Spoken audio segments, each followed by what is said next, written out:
Hello दोस्तों in this video I will be talking about world inequality report 2022 जिसे अभी कुछ दिन पहले ही रिलीज किया गया है।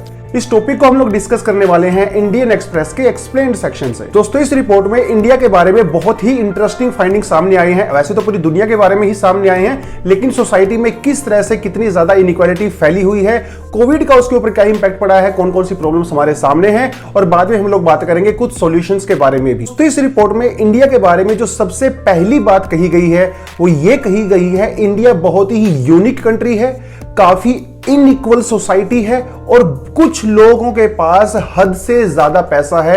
India is a very poor unequal society with some affluent people. दोस्तों इंडिया के जो टॉप 10% लोग हैं वो इंडिया की 57% इनकम को होल्ड करते हैं। इंडिया के जो टॉप 1% यानी कि जो सबसे क्रीम पॉपुलेशन है वो 21% इनकम करती है। लेकिन अनफॉर्चुनेटली जो बॉटम 50% लोग हैं वो सिर्फ और सिर्फ 13% यानी कि 13% ही इनकम करते हैं। तो रिपोर्ट में कहा गया है कि इंडिया की मिडिल क्लास काफी पुअर है और उसके पास सिर्फ और सिर्फ 7.25 लाख रुपए की ही वेल्थ है, जबकि इंडिया के 10% टॉप की जो पॉपुलेशन है वो 65% वेल्थ उनके पास है। अभी आप सोच रहे होंगे कभी मैं वेल्थ की बात कर रहा हूं, कभी मैं इनकम की बात कर रहा हूं। दोस्तों इनकम और वेल्थ ये दोनों अलग अलग चीजें होती हैं। मेरे गांव में मेरे दादाजी की एक बहुत बड़ी हवेली है, वो खंडर बन चुकी है, उसके अंदर कोई रहता नहीं है, लेकिन वो मेरे दादाजी की वेल्थ है क्योंकि वो लैंड के मालिक हैं। जब भी उसको वो बेच सकते हैं तो बहुत सारा पैसा उनको मिल सकता है, लेकिन क्योंकि वो खाली पड़ी हुई है उसके ऊपर किसी तरह की कोई भी इनकम नहीं है। लेकिन अगर वो उस हवेली को रेंट पे दे दें तो रेंट से उनका जो पैसा आएगा, जो रिवेन्यू आएगा, उसे हम लोग दोस्तों इनकम कहते हैं। तो आपके जो एसेट्स होते हैं, आपके जो स्टॉक मार्केट में स्टॉक्स होते हैं, आपकी जो लैंड होती है, वो सब आपकी वेल्थ होती है। लेकिन जब आप नौकरी करते हो या उस स्टॉक्स के ऊपर आपको रिवेन्यू मिलता है, इनकम जनरेट होती है, आपको सैलरी मिलती है, उसे इनकम कहा जाता है। दोस्तों कुछ दिन पहले नीति आयोग ने भी एक multi dimensional poverty index India में निकाला था, जिसमें 1 आउट ऑफ 4 पीपल इंडिया में मल्टी डायमेंशनल पुअर हैं। इवन बिहार में तो 50% से ज्यादा जनता मल्टी डायमेंशनल पुअर मानी गई है। दोस्तों यहाँ पे पेंडेमिक का भी काफी बुरा असर हुआ है।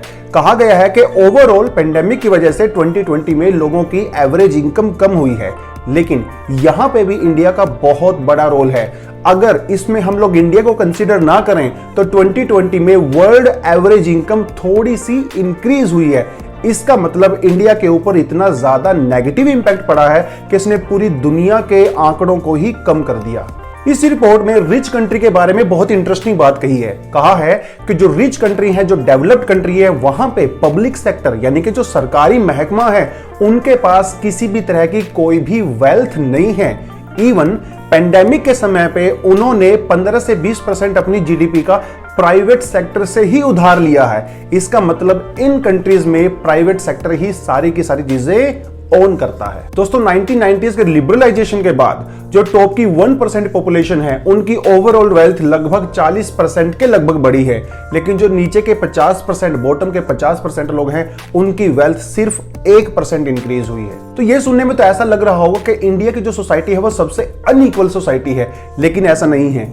मिडिल ईस्ट कंट्री और नॉर्थ अमेरिकन कंट्रीज दुनिया की सबसे अनइक्वल सोसाइटीज मानी गई है, लेकिन जो सबसे इक्वल सोसाइटी है वो है यूरोपियन यूनियन। रिपोर्ट में कहा गया है कि जितनी इनइक्वालिटी 1920s के टाइम पे हुआ करती थी, जब वेस्टर्न कंट्रीज का इंपीरियलिज्म यानी कि कॉलोनियलिज्म बहुत ज्यादा हावी था, उतनी ही इनइक्वालिटी आज भी है। 100 साल के बाद भी उतनी ही इनइक्वालिटी है। बात करते हैं वीमेन शेयर के बारे में, तो जो हमें वीमेन एम्पावरमेंट शो करता है, 1990s में जो वीमेन का शेयर था टोटल इनकम में वो 30% के लगभग था, लेकिन आज वो सिर्फ और सिर्फ 33% के लगभग ही है। इसका मतलब पिछले 30 सालों में वीमेन की जो इनकम का शेयर इंक्रीज हुआ है वो हार्डली 2 से 3% ही हुआ है। एनवायरमेंट के बारे में भी इस रिपोर्ट में बहुत इंटरेस्टिंग चीज कही है।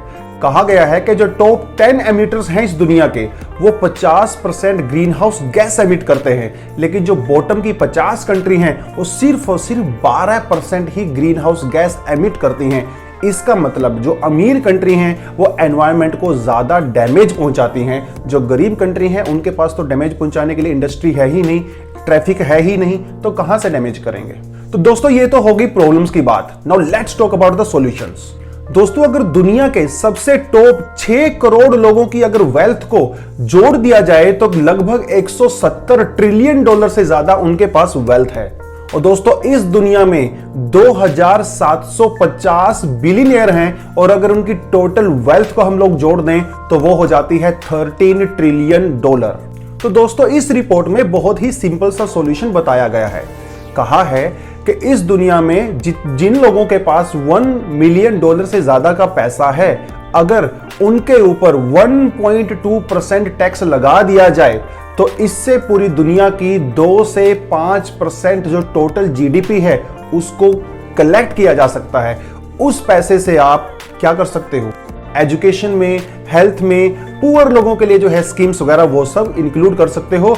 एनवायरमेंट के लिए बहुत सारे स्टेप ले सकते हो, यानी कि जो गरीब कंट्री हैं आप उनकी हेल्प कर सकते हो अमीर लोगों के ऊपर हल्का सा 1.2% का टैक्स लगा के। तो दोस्तों आपको क्या लगता है, क्या यह बात सही है कि जो लोग बहुत ज्यादा अमीर हैं उनके ऊपर हल्का सा टैक्स लगा के अगर गरीबों की हेल्प होती है, अगर सोसाइटी की अपलिफ्टमेंट होती है, तो क्या उसको किया जाना जायज है कि नहीं है? आप हमें कमेंट सेक्शन में जरूर बताएं। तो दोस्तों आज के एक्सप्लेन सेक्शन में इतना ही। आई होप आपको कुछ ना कुछ इसमें ठीक लगा होगा। अगर आपको वीडियो ठीक ठाक लगी है तो इसे लाइक जरूर करें, दोस्तों के साथ शेयर करें, हमारे चैनल को सब्सक्राइब जरूर करें क्योंकि इसी तरह की इंटरेस्टिंग टॉपिक्स हम आपके लिए लेके आते रहते हैं। Thank you very much, all the best, जय हिंद।